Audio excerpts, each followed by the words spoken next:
While it's debatable that Benjamin Franklin advocated for the turkey as the national bird because, as he allegedly claimed, the bald eagle is a bird of bad moral character, whereas the turkey is a much more respectable bird, a bird of courage. Luckily for our boys, bald eagle is off the menu, but turkey? Oh yeah. Show me your best turkey strut. How'd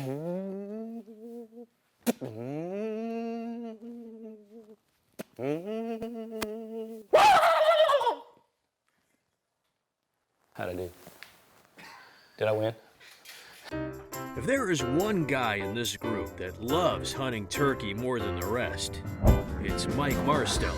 He literally goes state to state chasing them. He's killed in Missouri. All right.